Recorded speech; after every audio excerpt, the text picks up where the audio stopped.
Om Ajnanatimirandasya Jnananjana Shalakaya Chakshurunmilitam Dhena Tasmai Shri Gurave Namah. Couple thoughts for tonight. One is about the principle of risk. And it is a pervading feature of this world. As stated in the Srimad Bhagavatam, in the famous verse, Samasritaye padapalava plavam mahatpanam punya yasho marare bhavam virirvatsa padam param param padam param yad vipadam natesham. Vipadam means that there's danger at every step. Padam padam, step after step. Vipadam. It sounds, if you took the rhythm of it, you're walking along, padam padam, vipadam. Natesham. This, for everyone in this world, there is danger. You make one step after another, you make plans, but there's risk. In fact, you can get a PhD in risk management. There is such a refined science that there are various features of risk that you can investigate. In fact, here are a few of them. There are three categories of risk that, any risk management specialists here? Of course, all of you are in your own way. But in the science, academic science of risk management, first of all, there's a category of preventable risks. They're internal. These are internal, that come from within the organization, that are, I'll read it, that are controllable and ought to be eliminated or avoided. Examples are the risks from employees and managers' unauthorized, illegal, unethical, incorrect, or inappropriate actions, and the risks from breakdowns in routine operational processes. This risk category is best managed through active prevention, monitoring operational processes and guiding people's behaviors and decisions toward desired norms. And he goes on to write, thus the first line of defense against preventable risk events is to provide guidelines clarifying the company's goals and values, like the mission statement, the values of the country, the boundaries. And when these are clear, it helps to manage internal risk, or what's called preventable risk. So that's one category of risk. I'm just giving a sort of fluffing out the idea of risk to start with. Second category of risk is called strategy risks. A company voluntarily accepts some risk in order to generate superior returns from its strategy. A bank assumes credit risk, for example, when it lends money. Many companies take on risks through their research and development activities. Strategy risks are quite different from preventable risks because they are not inherently undesirable. A strategy with high expected returns generally requires the company to take on significant risks, and managing those risks is a key driver in capturing the potential gains. For instance, in investing. There are people who spend a lot of time analyzing the trends of the stock market and the various companies according to their capitalization and their position in the marketplace, and how well they're expected to do if one invests in them and so forth. Of course, sometimes it's proved that monkeys throwing darts at a board with names of the companies on them can pick better than...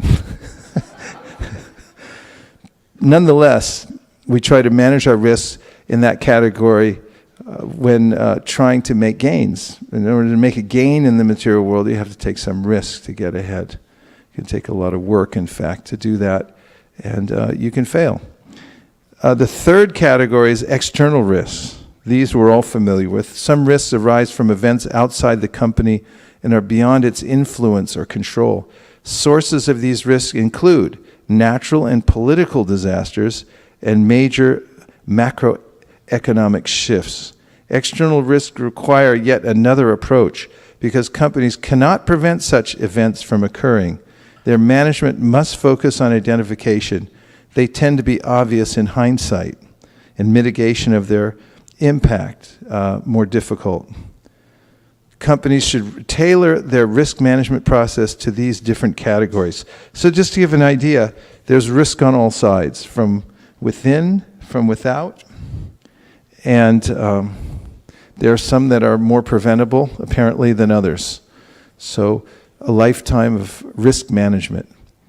we can't move in this world without taking some risk. And to take reasonable risks, we also have to have faith. I mean, it's a risk just to walk across the road, but we're reasonably certain when we walk across the road that we're not going to get run over. We look both ways, kind of get eye contact with the person behind the wheel to make sure that they're paying attention, and then we go and so forth. But it's a risk, isn't it?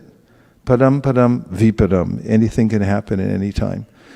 So there is a well-reasoned kind of risk that devotees take in order to move towards the ultimate goal of life, which is going back home, back to Godhead.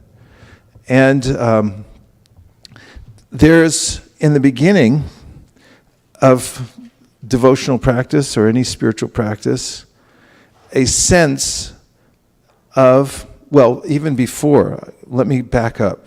Those who are invested in the material world, as Prahlad Maharaj mentioned, some people have a vow to stay in the material world at all costs. He called this, what's that? Grihavartanam, means the great vrat for staying surrounded by, one has to have an automobile that's like a living room inside that has all the comfortable amenities, and a griha, a home. This is described, these amenities and family members and so forth are described in the Bhagavatam as fallible soldiers. But one takes shelter of these in a state of ignorance in the material world, thinking that they can protect one. For instance, Shukadeva Goswami says that those Dehapatra kalatradeshu Atmasayini susatsapi tesham pramatonitanam pashanapina pashiti. Early on, he tells Shukadeva Goswami, there is a way in which those who are in ignorance take shelter of the body, and they think the body will protect them. If I take the right supplements, if I exercise according to the prescribed number of hours and ways that I'm supposed to exercise, then my body will probably live forever, right? Wrong. I mean, some of the, there are notable cases where some of the biggest advocates of exercise have simply dropped dead of heart attacks and so forth in perfectly healthy states. Deha patra kalatradeshu, and then there's an idea that my family dynasty will protect me. But ultimately, everyone comes to realize that they're helpless in helping another, even a family member, even one's child and so forth. When destiny comes, when the time factor moves, then we're rather helpless, and we can't do much at all. Deha patra kalatradeshu atmasayini susatsapi. He says they're fallible soldiers. I think that I'm managing my risk by taking shelter of these various entities, but he said they can't actually help us. Tesham pramato nidhanam pashanapina pashi. He said people see it, but then they don't see it. They are looking and they're observing that all around them these systems are failing, but that they don't want to see it, basically. They ignore it. Pashanapina pashati. And there is a way in which the idea of giving one's time and energy to spiritual life seems a worthless cause to those who are fully invested in the idea of staking out a claim here in the material world. Grihavartanam, a great vow to make this work here in the material world no matter what. And for those people, the idea of spiritual life is all risk and no gain. There's a way in which if I take time away from my career, the time is money, and money is protection. It's the according to one mindset. If I have enough money, I'll be able to protect myself from disease, maybe even death. Some people, even to the very end. I saw an interview with Larry King, and he said he's going to be cryogenically frozen when he dies. He'll invest in that, and the idea that maybe they'll bring that corpse back to life later. And there is a full investment in that idea. And the idea of taking some time to invest in something that seems unstable to those who consider the material world a good bet. It's all risk and no gain. And oftentimes, when people are given the offer to participate in some spiritual activity, they'll think, I don't have time for that. It's a waste of time. Because for them, it's all risk and no gain. And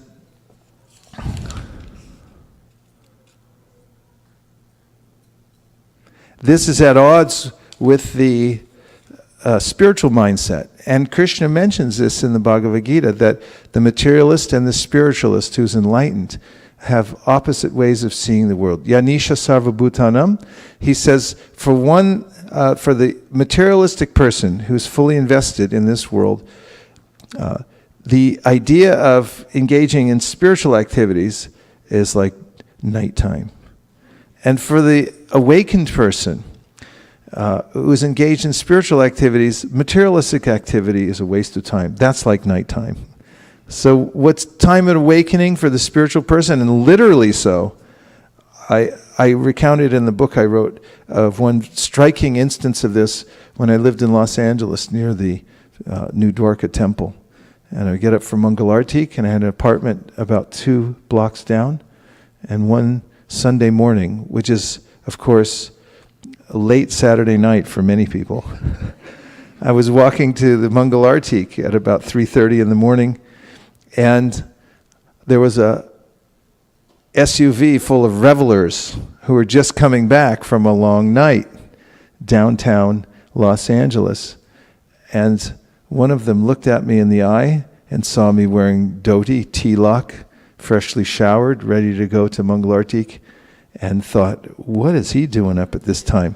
And I looking at him, coming back, disheveled from being in the bars, and thinking, what are you doing up at this time of night? And a complete opposite mindset. One's going home to sleep until noon. I wake up to the sound of a television somewhere. And I was going into Mangalartik to hear transcendental sound vibration. So the two worlds practically miss each other. One's night, there's day, and the opposite applies from the materialist and the spiritualist. So there is an awakening, however, that occurs. For instance, it's mentioned that when Dhruva Maharaj had endeavored so much to attain something material from the Lord, he had required very deeply a kingdom so he could outshine his father who had rejected him. And he met Krishna. He said that I had been endeavoring for broken glass, and now I found the greatest jewel. There is a discovery of real wealth when one comes closer to Krishna and the process of spiritual life. In which case the equation changes from all risk to no gain, and those who are advancing in spiritual life begin to then see all gain and no risk. That is, there's no risk in spiritual life. And Krishna says this quite frequently in his teachings. Let me read you one part from Bhagavad-gita 6:40, a very beautiful verse from the conversation that takes place after Arjuna said, what about the risk of me taking to spiritual life? Because, I have everything set up here in the material world, and now if I try for this spiritual life and I miss, what happens then? And here Krishna says, Partha naiveha namutra vinashas tasya vidyate nahi kalyani krit kashchid durgatim tata gachchati. And the translation of that is the Supreme Personality of God had said, O son of Pritha, a transcendentalist engaged in auspicious activities does not meet with destruction either in this world or in the spiritual world. One who does good, my friend, is never overcome by evil. Prabhupada's purport. In the Srimad Bhagavatam 1.5.17, Sri Narada Muni instructs Vyasadeva as follows. Please sing along. Tyaktva sadharmam sharanam bhujam harer bhajam apakvo tapatet tato yadi yatra kwa bhavadram abhuda mushchikim kovarta apto bhajatam sudharmataha. If someone gives up all material prospects and takes complete shelter of the Supreme Personality of Godhead, there's no loss or degradation in any way. On the other hand, a non-devotee may fully engage in his occupational duties and yet not gain anything. For material prospects, there are many activities, both scriptural and customary. A transcendentalist is supposed to give up all material activities for the sake of spiritual advancement in life, Krishna consciousness. One may argue that by Krishna consciousness one may attain the highest perfection if it is completed, but if one does not attain such a perfectional stage, then he loses both materially and spiritually. It is enjoined in the scriptures that one has to suffer the reaction for not executing prescribed duties. Therefore, one who fails to discharge transcendental activities properly becomes subjected to these reactions. The Bhagavatam assures the unsuccessful transcendentalists that there need be no worries. Even though he may be subjected to the reaction for not perfectly executing prescribed duties, he is still not a loser, because auspicious Krishna consciousness is never forgotten, and one so engaged will continue to be so even if he is lowborn in the next life. On the other hand, one who simply follows strictly the prescribed duties need not necessarily attain auspicious results if he is lacking in Krishna consciousness. The purport may be understood as follows. Humanity may be divided into two sections, namely the regulated and the non-regulated. Those who are engaged simply in bestial sense gratification without knowledge of their next life or spiritual salvation belong to the non-regulated section. And those who follow the principles of prescribed duties in the scriptures are classified amongst the regulated section. The non-regulated section, both civilized and non-civilized, educated and non-educated, strong and weak, are full of animal propensities. Their activities are never auspicious because while enjoying the animal propensities of eating, sleeping, defending, and mating, they perpetually remain in material existence, which is always miserable. On the other hand, those who are regulated by scriptural injunctions and who thus rise gradually to Krishna consciousness certainly progress in life. Those who are following the path of auspiciousness can be divided into three sections, namely 1, the followers of the scriptural rules and regulations who are enjoying material prosperity, 2, those who are trying to find ultimate liberation from material existence, and 3, those who are devotees in Krishna consciousness. Those who are following the rules and regulations of the scriptures for material happiness may be further divided into two classes. Those who are fruitive workers and those who desire no fruit for sense gratification. Those who are after fruitive results for sense gratification may be elevated to a higher standard of life, even to the higher planets. But still, because they are not free from material existence, they are not following the truly auspicious path. The only auspicious activities are those which lead one to liberation. Any activity which is not aimed at ultimate self-realization or liberation from the material bodily concept of life is not at all auspicious. Activity in Krishna consciousness is the only auspicious activity, and anyone who voluntarily accepts all bodily discomforts for the sake of making progress on the path of Krishna consciousness can be called a perfect transcendentalist under severe austerity. And because the eightfold yoga system is directed towards the ultimate realization of Krishna consciousness, such practice is also auspicious, and no one who is trying his best in this matter need fear degradation. Near the end, we hear about severe austerity. However, lucky for us, in the Kali Yuga age, Chaitanya Mahaprabhu was given a process that was called Kevala Ananda Kanda. It's simply joyful. The austerity is not so much. In fact, once one was asked, a devotee asked Prabhupada about fasting on their initiation day, and Prabhupada said, "You're already fasting. You don't eat meat, fish, or eggs." That's quite a fast compared to what most people do in this age.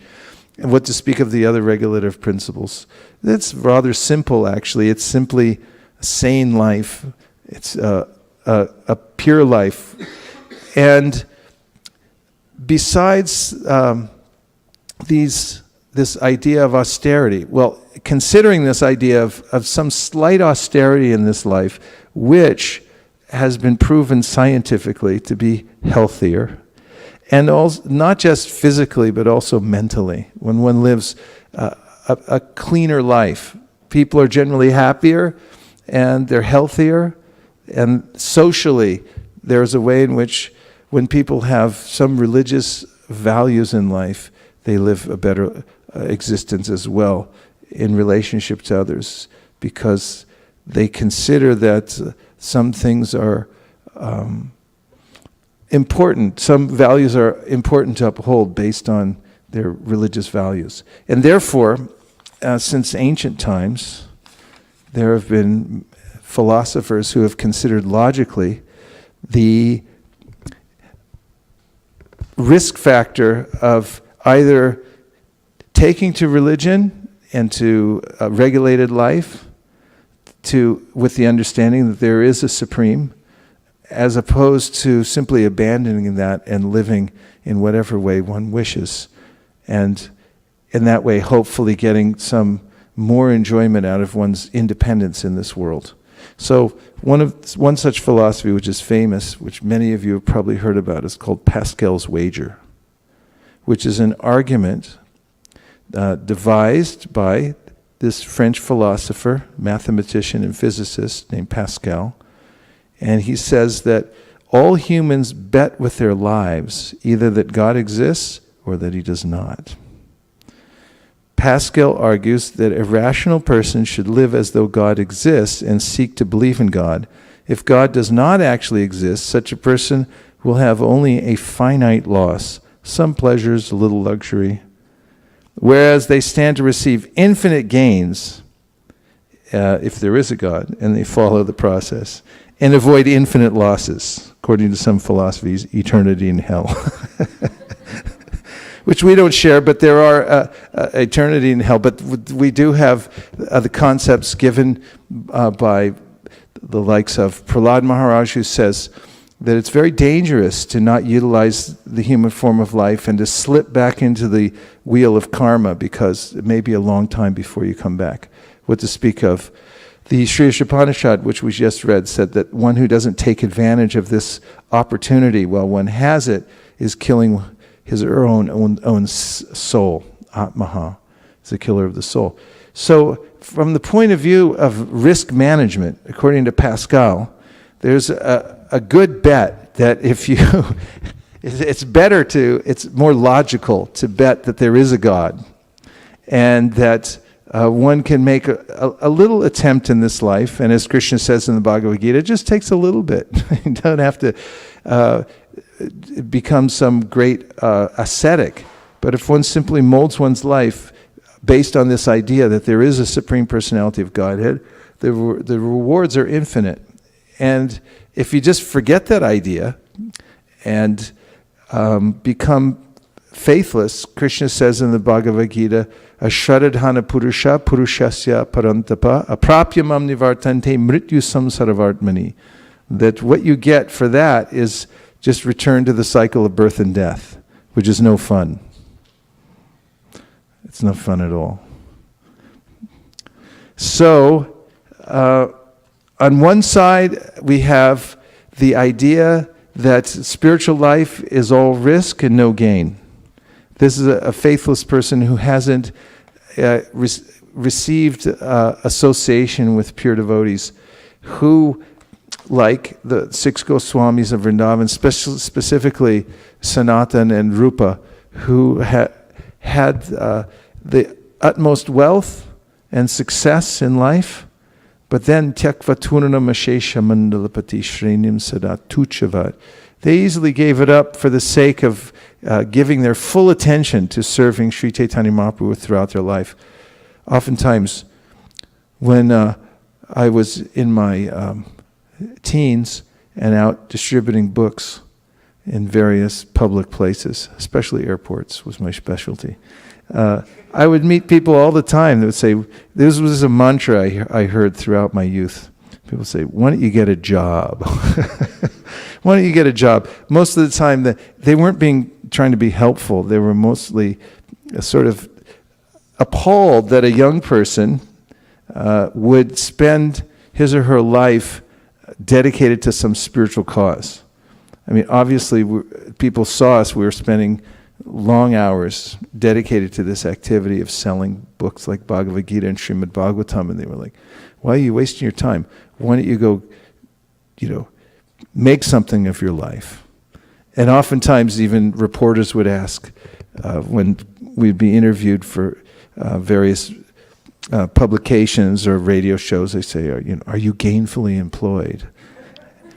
And there's this idea that unless you're actually getting ahead in material life, and of course we're not Luddites, we're not against technological advancement or having a career or anything like that. Our greatest acharyas like Bhaktivinoda Thakur were the most successful in life, both materially and spiritually. However, there is this concept that when people see those dedicated to spiritual life, that you're wasting your time. Why don't you try to get ahead and so forth? Are you sure you want to do this? You sure you want to waste your youth doing this kind of work?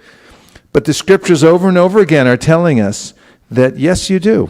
Yes, you want to take this, because if you look at the other side, you'll find that there's no stability in the material world at all. I mean, this is kind of an obvious point, but it bears repeating, and that's why it's repeated throughout the scriptures again and again and again. For instance, what if I just turned randomly here in this book?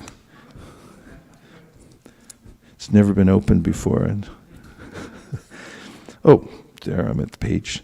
Here I am, Canto 6, Chapter 16, text number 59. 6:16:59. Here we have an instance where Chitraketu had, isn't it an amazing coincidence I landed on this section, had been through quite an experience to see the difference between his stake in the material world and the possibilities on the spiritual side. Because as a king, he was very much invested in having a son.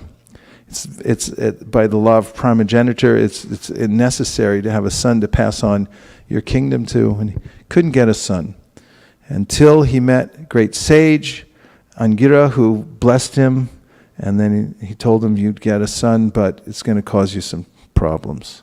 And Chitraketu, along with sharing the same mindset as most people dedicated to the material world, thought, yeah, I don't mind.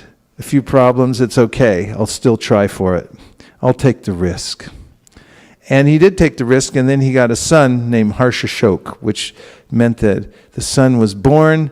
There was great jubilation in Chitraketu's life and in his wife's life, and then the son died unceremoniously, minus the details for now.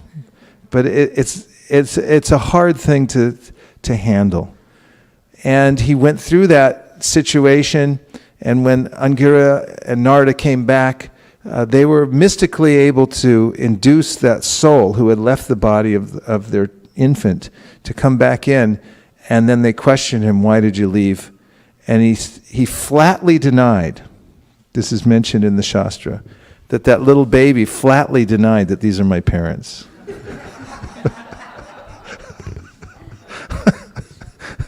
Little Jiva's in there, nope, sorry, they're not mine.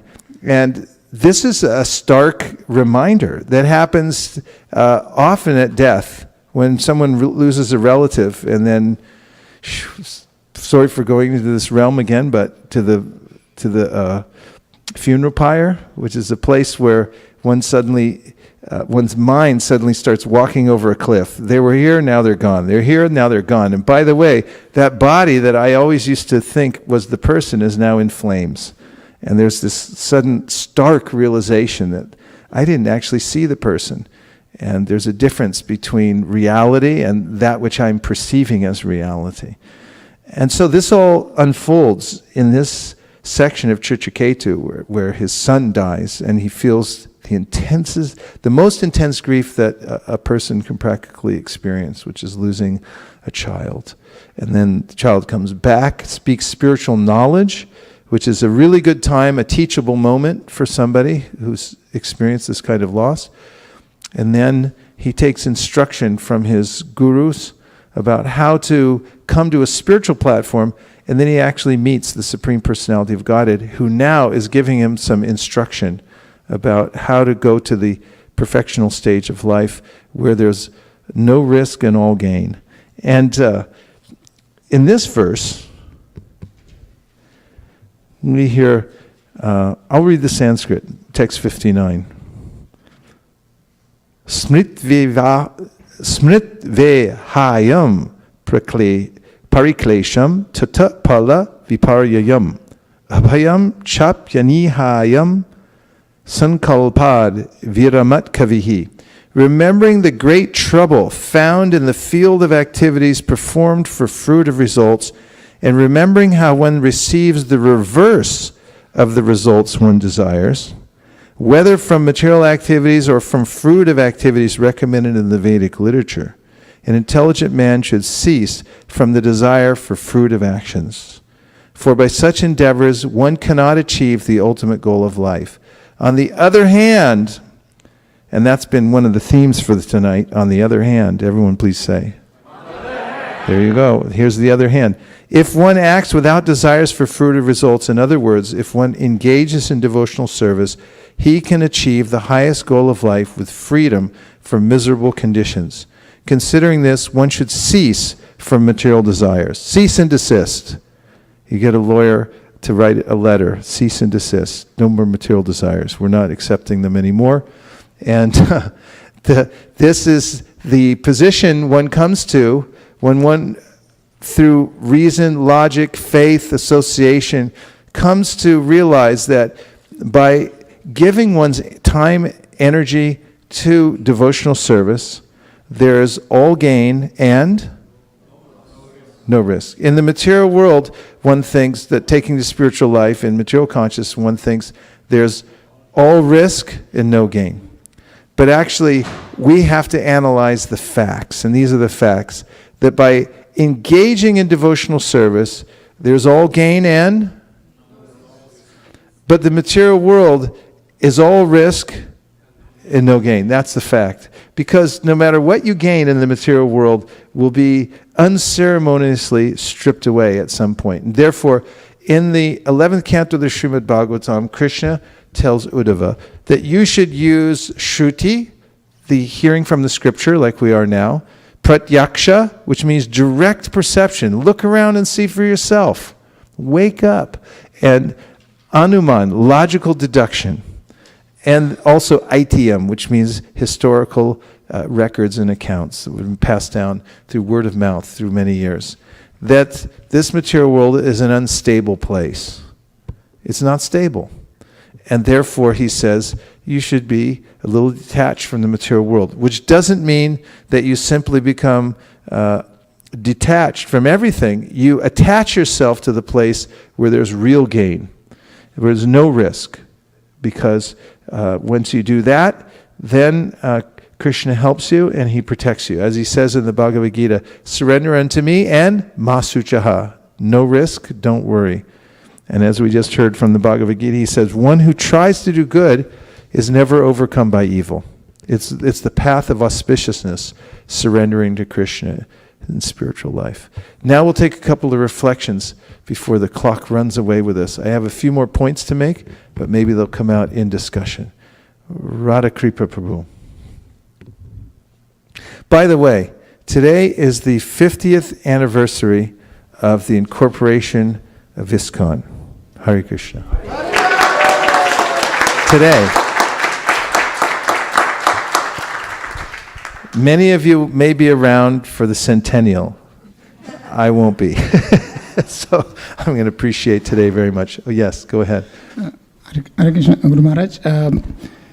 When we go to the investment banking, they always ask what sort of portfolio you need. So they said there's a conservative more risk, further than that.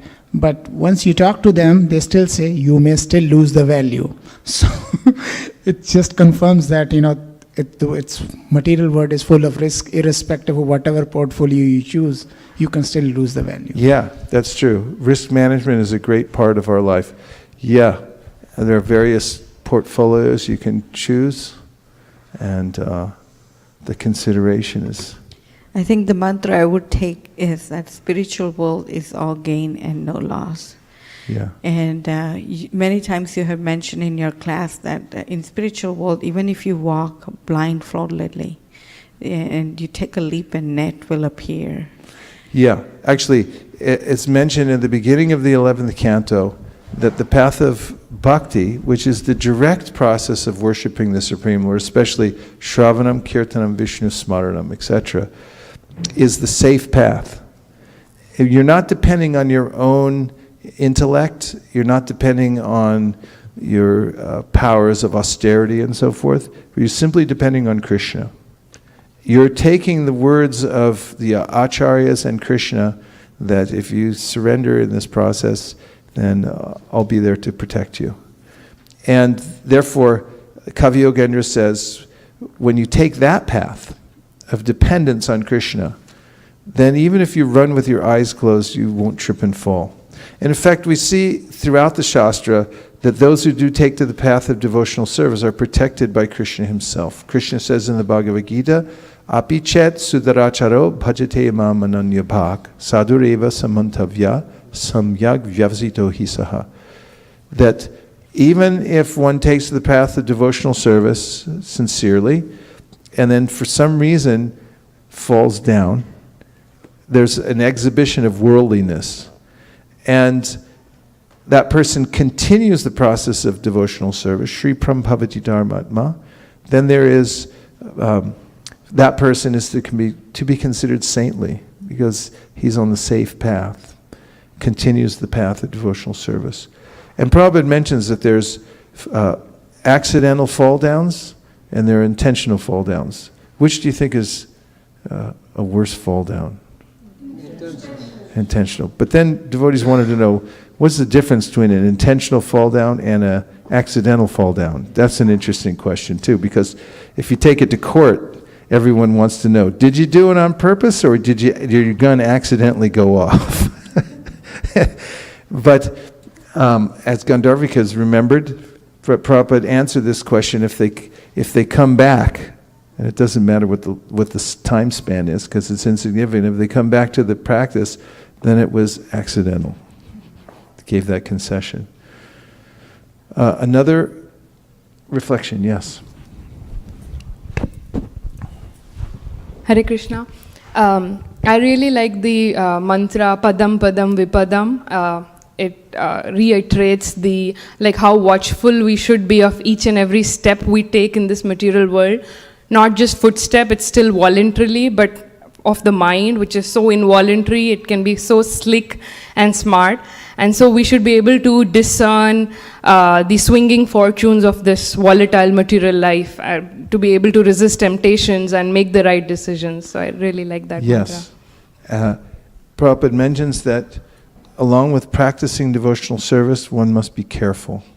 This is the hallmark of a sincere practitioner, as he or she is careful.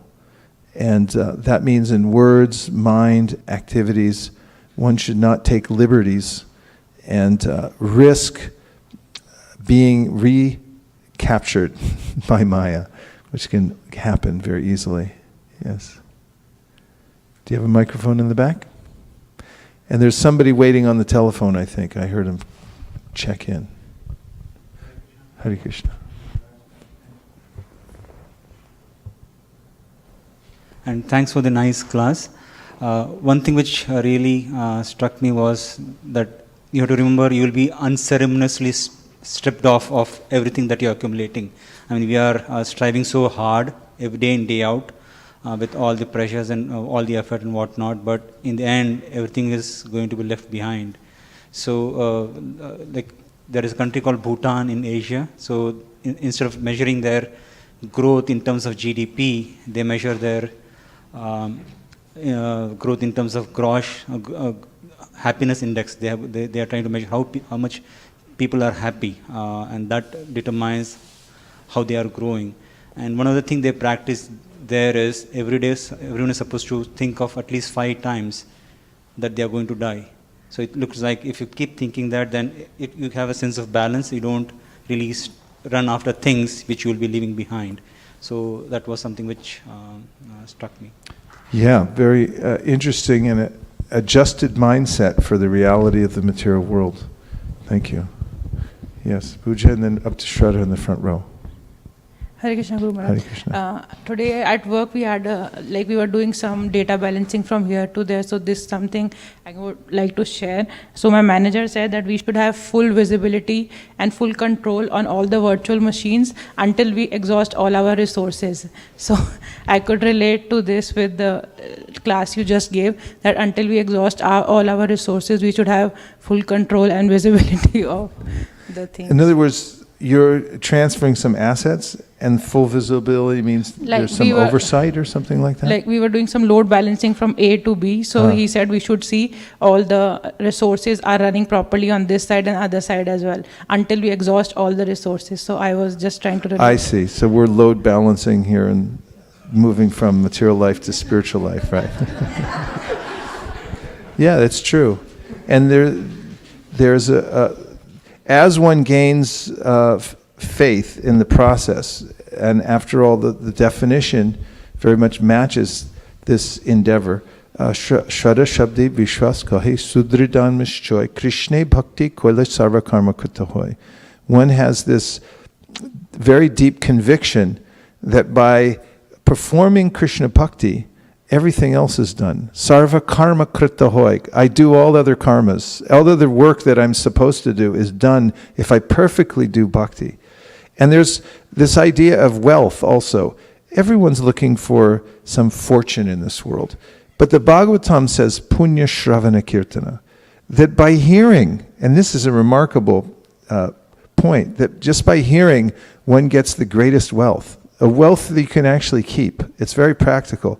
Hearing the Bhagavatam regularly, every single day, one develops this spiritual wealth that is permanent, can't be taken away.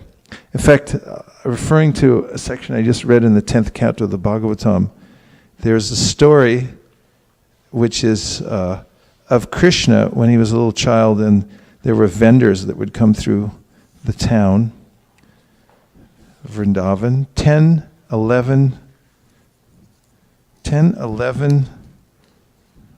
10. Once a woman selling fruit was calling, "O inhabitants of Rajabhumi, if you want to purchase some fruits, come here." Upon hearing this, Krishna immediately took some grains and went to barter as if he needed some fruits. He's just a little child. Purport: Aborigines generally go to villages to sell fruits. How much the Aborigines were attached to Krishna is here described. Krishna, to show his favor to the Aborigines, would immediately go purchase fruits, bartering with paddy in his hand, as he had seen others do. Text 11. While Krishna was going to the fruit vendor very hastily, most of the grains he was holding fell. Nonetheless, the fruit vendor filled Krishna's hands with fruits, and her fruit basket was immediately filled with jewels and gold. Purport. In Bhagavad-gita 9:26, Krishna says, Patram pushpam palam toyam yome bhaktya prayachchiti taraham bhaktyu-paritam ashnami pariyatatmanaha. Krishna is so kind that if anyone offers him a leaf, a fruit, a flower, or some water, he will immediately accept it. The only condition is that these things should be offered with bhakti, yome bhaktya prayachchiti. Otherwise, if one is puffed up with false prestige, thinking, I have so much opulence, and I am giving Krishna something, one's offering will not be accepted by Krishna. The fruit vendor, although a woman belonging to the poor Aborigine class, dealt with Krishna with great affection, saying, Krishna, you have come to me to take some fruit in exchange for grains. All the grains have fallen, but still you may take whatever you like. Thus she filled Krishna's palms with whatever fruits he could carry. In exchange, Krishna filled her whole basket with jewels and gold. From this incident, one should learn that for anything offered to Krishna with love and affection, Krishna can reciprocate many millions of times over, both materially and spiritually. The basic principle involved is an exchange of love. Therefore, Krishna teaches in the Bhagavad-gita 9:27, Yat karoshi yadashnasi, yat johosi dadasi yat, yat tapasasi kaunteya, tat kurushva mararpanam. O son of Kunti, all that you do, all that you eat, all that you offer and give away, as well as all austerities that you may perform, should be done as an offering unto me. With love and affection, one should try to give something to Krishna from one's source of income. Then one's life will be successful. Krishna is full in all opulences. He does not need anything from anyone. But if one is prepared to give something to Krishna, that is for one's own benefit. The example given in this connection is that when one's real face is decorated, the reflection of one's face is automatically decorated. Similarly, if we try to serve Krishna with all our opulences, we as parts and parcels or reflections of Krishna will become happy in exchange. Krishna is always happy, for he is Atmarama, fully satisfied with his own opulence. Of course, that's referring to the 7th canto, 9th chapter of the verse spoken by Prahlad Maharaj when praying to Lord Nrsingadev, in which he said that, my Lord, you're completely perfect and satisfied in yourself. You don't need any offering. But when somebody gives to you, it's for that person's benefit. They actually get benefit. And there's this counterintuitive idea in the Bhagavad-gita and Srimad Bhagavatam that by making some sacrifice, one actually becomes the gainer. The opposite idea is holding on to everything possible. The idea of hoarding gold, of trying to hold on to one's position in the material world, in whatever position that is, very carefully. Every living entity finds some little nook or corner of the material world and tries to dig in. And I don't want to lose what I have. And this is a very difficult proposition because time moves things on, moves people on, it moves my assets, disperses them to other places, to other people. But those who understand this principle, that the more I give to Krishna, the more I become wealthy. The more I dedicate my life to Krishna consciousness, to serving Krishna, the more I become beautiful and opulent.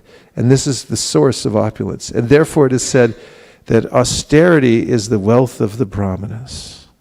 And yajna, Krishna says, in the 3rd chapter of the Bhagavad-gita, is the key to all opulence and success in life. Who would have thought that by making sacrifice, one actually becomes opulently situated in the material world and gains knowledge? And if you just sacrifice for Krishna, as is recommended in the Bhagavad-gita, then you're completely lined up with the source of everything, who's also, Sridham Sarvabhutana means the best friend that we have. So this is a good idea. It's actually the best way to avoid risk is to invest one's heart, one's energies in Krishna. And to understand gradually, by this definition of Shraddha, faith, increase one's faith, that this is all gain and no risk. Whereas the material world is all risk and absolutely no gain. Hare Krishna. All risk and no gain in the material world. Shraddha, you were next. I've been ignoring you for the last 15 minutes. No, Maharaj, thank you. Thank you so much for a wonderful class, actually. I've been thinking about that a lot because there's a lot going on at my work. And there's a lot going on in everyone's work. Yeah. I drove up here today and 4 or 5 devotees had long faces on and say, work is getting harder. I don't know what it is. It's, anyway. So I'm always thinking, like, should I take the risk and just get out of this thing?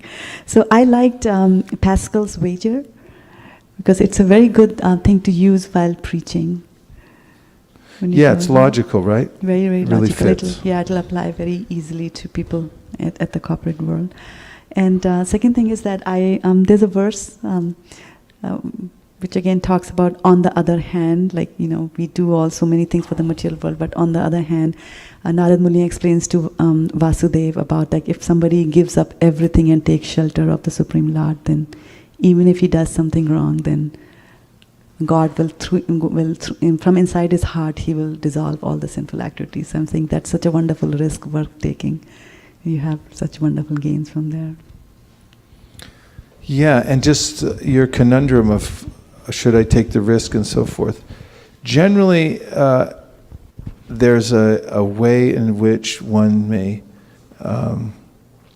systematically transfer one's assets. This is even in the Varnashram system.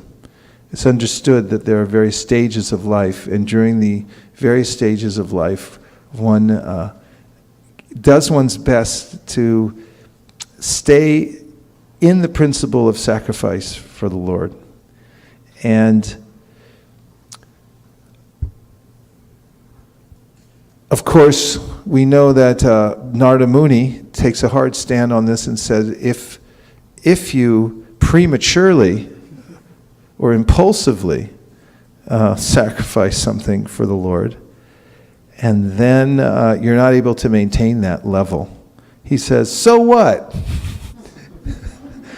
Tyaktva Sudharmam Charanam Bhujam Harir Bhajana Pakvota Patetato Yadi Yatra Kwa Babajam Abuda Musyakim Kovarta Apto Pachatam Sudharmata. If you miss the ring, at least you jump for it.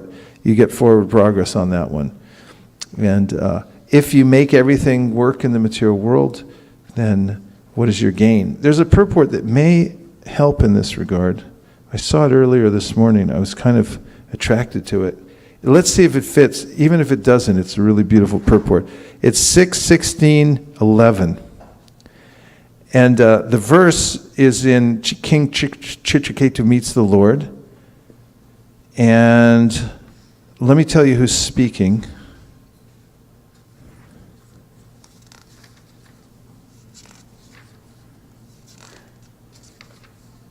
It is the Jiva. This is a little baby who came back in the body of Chitraketu's little child. We want to hear from him, right? Yes. Yeah, we don't want to miss that. He's like, I flatly deny that you're my parents. That's so funny. And then he says, the Supreme Lord, Atma, the creator of cause and effect, does not accept the happiness and distress that result from fruit of actions. He is completely independent of having to accept a material body, and because he has no material body, he is always neutral. The living entities, being part and parcel of the Lord, possess his qualities in a minute quantity. Therefore, one should not be affected by lamentation. So this goes to being equipoised. Purport: the conditioned soul has friends and enemies. He is affected by the good qualities and the faults of his position. The Supreme Lord, however, is always transcendental. Because he is the Ishvara, the supreme controller, he is not affected by duality. It may therefore be said that he sits in the core of everyone's heart as the neutral witness of the causes and effects of one's activities, good and bad. We should also understand that udasina, neutral, does not mean that he takes no action. Rather, it means that he is not personally affected. For example, a court judge is neutral when two opposing parties appear before him, but he still takes action as the case warrants. To become completely neutral, indifferent to material activities, we should simply seek shelter at the lotus feet of the supreme neutral person. Maharaj Chitraketu was advised that remaining neutral is in such trying circumstances as the death of one's son is impossible. Nevertheless, since the Lord knows how to adjust everything, the best course is to depend upon him and do one's duty in devotional service to the Lord. In all circumstances, one should be undisturbed by duality, as stated in Bhagavad-gita. Karmanye vadikaraste mapalishu kadachana makarma pala heturbur mate sangostu karmani. You have a right to perform your prescribed duty, but you are not entitled to the fruits of action. Never consider yourself to be the cause of the results of your activities. Never be attached to not doing your duty. One should execute one's devotional duty, and for the results of one's actions, one should depend upon the Supreme Personality of Godhead. And just as a sense of how to coexist as matter, as a spiritual being within a material world, and that requires some finesse. That I have to, as Krishna says in the Bhagavad-gita, work and at the same time think of me. And then apply the surrendering process at every opportunity and at every stage of life. As Keshava Bharati Maharaj wrote in a very effective Vyasa Puja offering to Srila Prabhupada about 10 years ago, in following the history of Prabhupada's life, he showed how he also went through various stages. And it is easy enough to compare oneself to Srila Prabhupada as acting as Paramahamsa, and then say, okay, well, maybe I should do that also. And however, one can look at the other phases of Prabhupada's life, in which he was married, for instance, Keshava Bharati Maharaj points out, and there was a choice between two women, and he took the advice of his father, say, take this one, not that one. I think one was less attractive and maybe not as compatible. And his father said, stick with that one. I don't know all the details of that, but the point was that he surrendered to his father's judgment on that. There were other instances where he had a business life, he had a family life, and in each one of those cases, he applied the principle of surrender in that context. And one may do that throughout one's life, throughout the different phases of one's life, and very successfully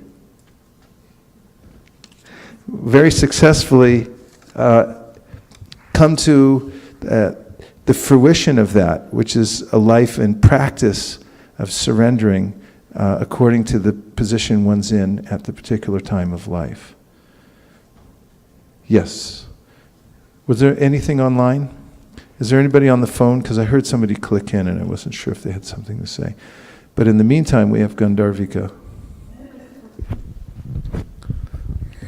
So I just got reminded of this example that I heard. I think Bhaktivinoda Swami was saying, I remember, but it's a very nice example of how the dharma of a child is to go to school. But and taking care of the room, keeping the bathroom clean, being a nice student, and all, being the nice whatever, is all secondary. But one day if the child comes and says that today I'll not go to school, but I'll take care of the room, I'll keep my books right, I'll fold my clothes, and I don't go to school for 1 week. But the mom will say that, no, you go to school, but I'll do everything for you.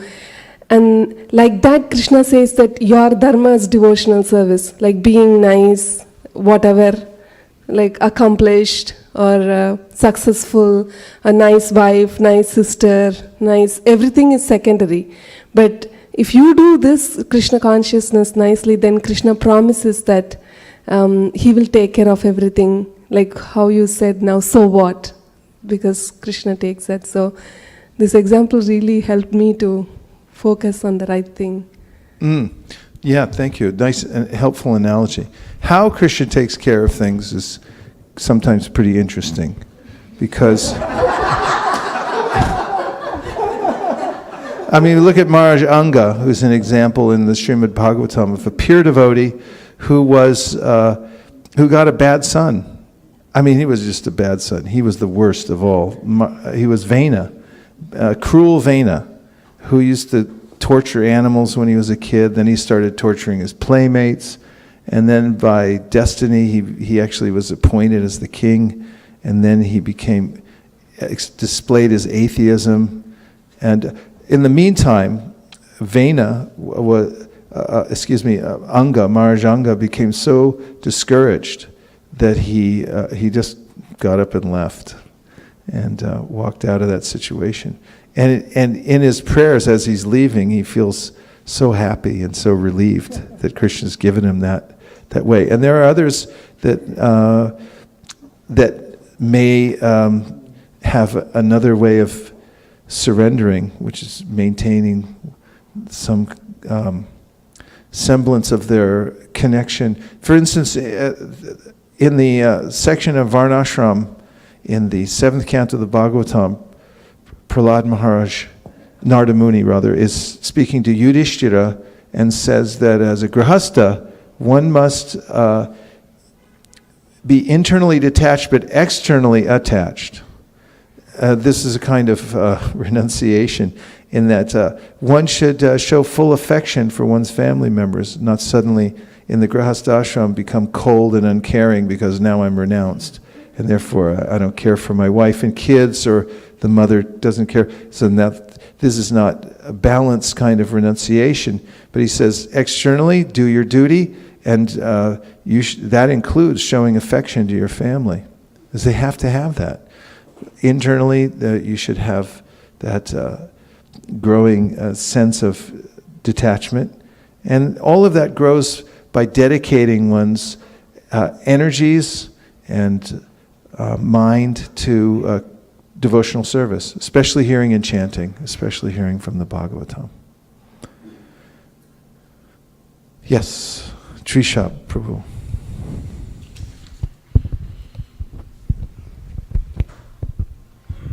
Hare Krishna Prabhu. Prabhu, I have a question.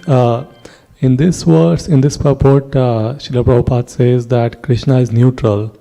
However, we have also heard that Krishna always favors the devotees, and among devas and demons, like Krishna is always, Vishnu is always favoring the devas. So how do those two ideas, where's the meeting point between Krishna being neutral and Lord Vishnu, Krishna also being favoring the devas always? Well, it's like the sun. The sun is equal to everyone. But if one goes in one's room and closes all the blinds, one cannot derive the benefit of the sun. So, in the beginning of the 7th canto of the Srimad Bhagavatam, there's an extensive discussion of this because it's Hiranyakashipu who brings up this point and says the Lord's not actually neutral. He killed my brother and so forth. And actually it's explained there that he is neutral, but those who are affected by various modes of material nature because of their association, either good association or bad association, and therefore become infected by various modes of nature, can take advantage of the Lord's magnanimity and mercy to the degree that they're able. And because the demons have bad association and they're in the lower modes of material nature, they don't take advantage of the Lord's association in the proper way. In fact, they become his enemies. And Krishna says, Ye yata mam prapadyante. He's neutral. He awards them accordingly. And a judge, as is mentioned here, may appear to be partial, because one person he just awarded $1 million and the other person said you got to go to jail for 20 years, and someone would say that's very partial. Is it? Well, no, he's neutral. He's just following the law basically. But there is a way in which there's a natural way in which Krishna has affection for his devotees, and that's on the transcendental platform. It has nothing to do with the modes of material nature, because they're his parts and parcels, and they're eternally dear to him. And when the living entity turns his attention towards Krishna in devotional service, there's this very loving reciprocation between Krishna and the soul,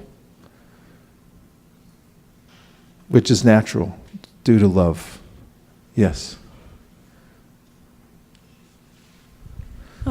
In the shloka which you just mentioned, like in the translation, it was there that the reactions of the any material endeavor, it's like reverse. We get the reverse results. So I am remembering in Bhagavad-gita, 1st chapter, I think, when Arjuna, that viparitani word is there, like, that he's seeing all misfortune, causes of misfortune. And like I was thinking, because he was seeing it more on a material level, but then Krishna speaks the whole Bhagavad-gita to him, and he realizes, no, like it's for the spiritual benefit, it's for the Lord's desire. So, I mean, I just related, I went back to that word. Yeah, such a profound section, and Prabhupada gives a detailed lecture on that verse, at least one detailed lecture, where he mentions this phrase over and over again, viparitani, that Arjuna is realizing that he made his whole life, he endeavored in his life in order to have what everybody wants to have. But then he realized that now he was getting the opposite result. And this is the basic conundrum of material life, is when I try for opportunity here in the material world, I take risk for gaining materially and so forth, I inevitably end up with the opposite result that I want. And the adjustment is that one dedicate one's activities to Krishna. And Krishna says in the Bhagavad-gita, Bhoktaram Jagyatapasam Sarvaloka Maheshwaram Suriram Sarvabhutanam Gyavamam Shantim Richati. This will solve problems and make you peaceful, he said. Understand that I'm the enjoyer. So when we work, we should dedicate our activities to Krishna. And I remember thinking about this verse from Prahlad Maharaj, where he said that when you give to Krishna, then actually you become the receiver, just as much as when you decorate your face, then the reflection in the mirror is also decorated. And in a similar way, when you feed the root of the tree, then the branches become, and leaves, nourished. And similarly, when you feed the stomach, all the limbs become satisfied. And an actual realization of this fact is possible, that one can see that by giving my love and attention and and directing my endeavors towards Krishna, I actually become nourished. I actually become really wealthy. What a revelation that is, because if one actually sees that clearly, then as eager as one is to become successful in the material world, one uses that exact same energy, but rededicates that towards Krishna, because that's actually how we become successful, and not otherwise.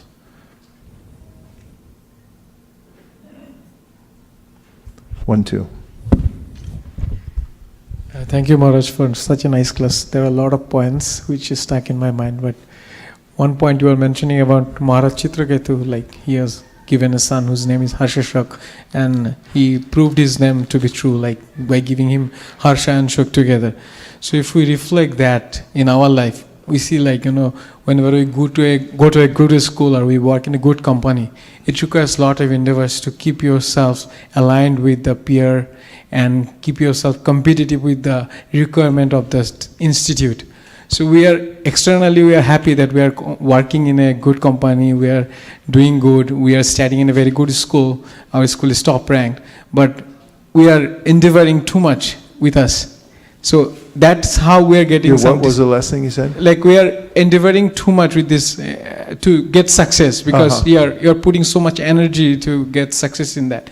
So it comes with, like, eventually you are establishing yourself like happy, or you are like regarded as a happy person to the outer world, but internally you are struggling also to keep yourself in that position. Similarly, when we buy something, you give the example always, like we buy a very good commodity, good car, it comes with also anxiety. When we buy, we become happy, but after some time we feel like, how to maintain it, how to keep it good. If somebody hit it, we feel bad. So it's like Harsha Shok is like a common phenomenon in our life. In every moment almost we feel this thing. So it is stagnant in my mind. And also I want to mention, like you were telling, like we should, in Grihastha life, we should be detached internally and attached externally. So in this regard, I was remembering that Lord Chaitanya instructed this to Raghunath Das Goswami when he approached him for the first time, and he told, like, go to home and try to enjoy your family relationship, but be internally detached from your family life. So just wanted to say. Yeah, and that was very specific, and the very the instructions that Raghunath Das Goswami received from Chaitanya Mahaprabhu. When he asked for personal instruction, he said, "Don't eat nice food, don't dress nicely," and so forth. It's very, although the idea of renunciation is generally there in Chaitanya Mahaprabhu's teachings, Vairagya Vidya, Nija Bhakti Yoga, etc. There are individual applications of this. So Raghunath Das Goswami came from a very wealthy family, and Chaitanya Mahaprabhu gave him a specific instruction. Maharaj Prataparuja was also a pure devotee, and Mahaprabhu didn't tell him to renounce and wear whatever clothes he could find in the street, but he maintained his kingship, and he at the same time utilized everything for Chaitanya Mahaprabhu. For instance, when Mahaprabhu went traveling, Maharaj Prataparuja told his ministers that wherever Mahaprabhu goes, they should build a shrine. And before he gets to any location, they should anticipate where he's going to land, and they should build a new room there for him to stay in that's never been stayed in by anybody else. And that way, he expended most of his treasury to serve Chaitanya Mahaprabhu. And so the principle really is dedication and not renunciation as much, because by dedication to Krishna, renunciation comes out the way it should, by utilizing whatever items we have. As we just heard, yat koroshi yat ashnasi, yat johasi dadasi yat. And again and again, discussing the reversals of material life is an aspect of sambandha gyan. That is understanding our relationship not just with Krishna but also with the material world, which I mentioned earlier from the verse from the 11th canto in which Krishna says, use Shruti, use direct perception, use ITM, traditional wisdom, use Anuman logic to understand that this material world is not stable. And it won't hold you up. I mean, it won't support you ultimately. So don't put your full heart in the material world. Start transferring your heart and your intentions and everything else to devotional service. And especially practical for us, the 9 processes of devotional service headed by Shravanam. If one properly hears from the Srimad Bhagavatam every day, you have to hear enough until you feel that little click. There's a little click. Then when you feel the click and you understand, and now I feel a little transcendental, then you can stop hearing and chanting and go on with some of your other duties. But don't try to take on the activities of the material world, which are very difficult to wrestle with. It's big time wrestling in the material world. The WWF, all day long. You got to get the click in your head from hearing the Srimad Bhagavatam enough. Find out your quota, what it is, and work that in as a wedge into your life so that you properly hear Shravanam. And then by the power of transcendental sound, you'll be able to intelligently make decisions of how to navigate the material world. Who else? You were next, yes. Victoria. Okay. Hare Krishna. Gandharvika Mataji reminded me also about the lecture given by Bhaktivinoda Maharaj, and that's not giving up, just giving up material duties, and when taking up devotional service as a priority. So this is the topmost priority, and then everything else, it comes in line, and it will be aligned with this. So it goes behind, and Krishna will do this for us. So that's kind of when I see this purport that you have to do your duty, although not attached, but you still have to do this. So there is this confusion or these doubts that they go away. So you still do, but topmost priority is a devotional service. And Nice everything point. comes- Having principles like this in front of us are very helpful. Just as another example, when Prabhupada talked about organizing one's life in the Krishna consciousness movement, for those who are involved in spreading Krishna consciousness, for instance, he gave a principle that management follows outreach like a shadow.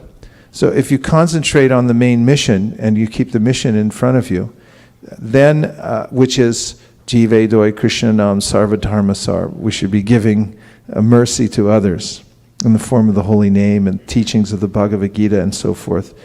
Then there's, we manage the results of that. If we try to do it in an opposite way by building up the management, centralizing everything in such a way for efficiency, but we forget the other part, then we're left holding an empty bag, basically. And it seems to also be parallel to keeping the principle in front of our activities, whatever we're doing in this world, maintain the direct process of devotional service as we're doing it. And things, as you're saying, will align themselves. Actually, Krishna will help to align us. Thank you. Yes, Pooja. Thanks, Maharaj. Again, what I'm taking back today is your statement where you said, have no fate on material life. It's something like, I think you've said it in the past also, have no fate on material people. All you'll get is just distaste, and probably you will also give them the same. But when you go to the higher taste, go to Krishna, then the reciprocation is beyond your imagination. I mean, you may not understand it at the moment, but it is something that is for your good, is what I'm taking back. Yeah, and by sadhu sangha, by satsang, by coming together and hearing Srimad Bhagavatam every day, we imbibe these principles and we keep them in the fore, and that's how we keep going in the right direction. It has to be done every day, though, because the current of material life is so strong that if I don't practice every day, then I'll be swept away in another direction. And it happens all the time. So keep simple, stay simple, meaning stick to the basic principles no matter what. Even if it looks outdated to some people. Like to materialistic people, as we mentioned earlier, it may look like a waste of time to spend an hour reading Bhagavatam every day. I mean, how are you possibly going to maintain or get ahead in your life? Even as devotees, I may become consumed with maintenance on the material side, especially in these highly competitive areas like Silicon Valley or in Tokyo. There are ways in which there's this passionate mode that you have to keep up and so forth. But the real thing that we have to keep up is the dedication to the process of hearing and chanting, especially hearing Bhagavatam. It's the medicine for this age. So at least hearing Bhagavatam for a half hour or an hour every day is vital to one's survival in Krishna consciousness, in maintaining an understanding that by investing in Krishna, that I actually become wealthy and happy.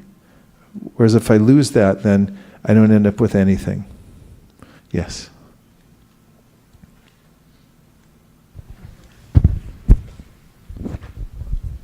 Hare Krishna Maharaj, all these points have already been mentioned, just what I want to say, but there were some shlokas that I was searching for. There's very nice shlok.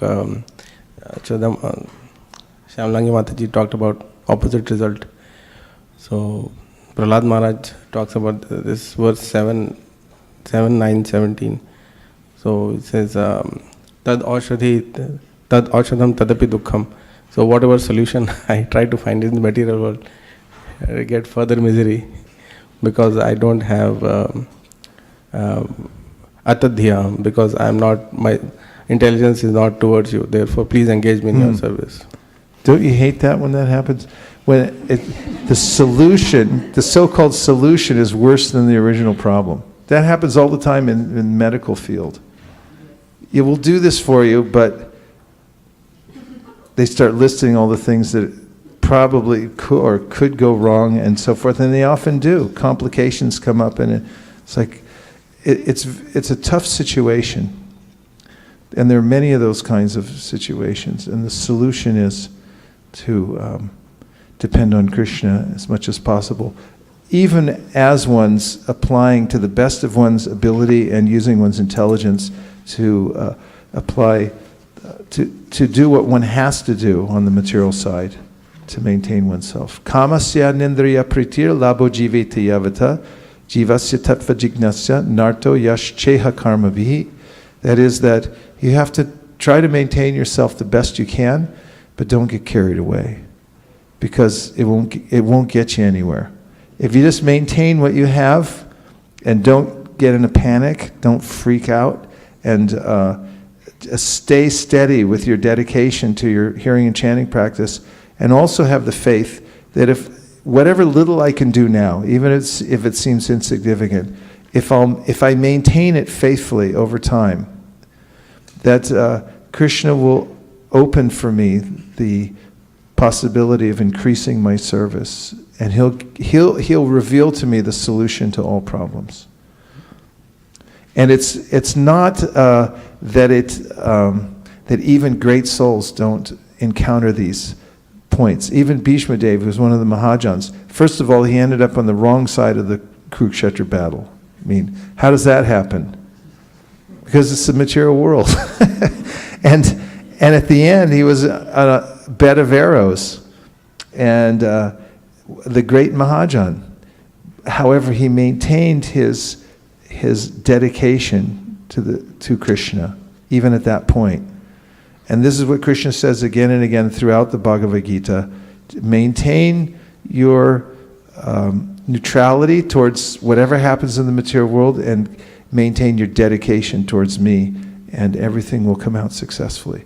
So the main point in this class, to reiterate, is that in material life, the principle is that actually there's all risk and no gain. That's a fact. And in spiritual life, there's all gain and no risk, and that's a fact too. And the more I can keep those principles within my mind, I can keep a consistent approach to investing in devotional service, no matter what the circumstances. Om Tat Sat.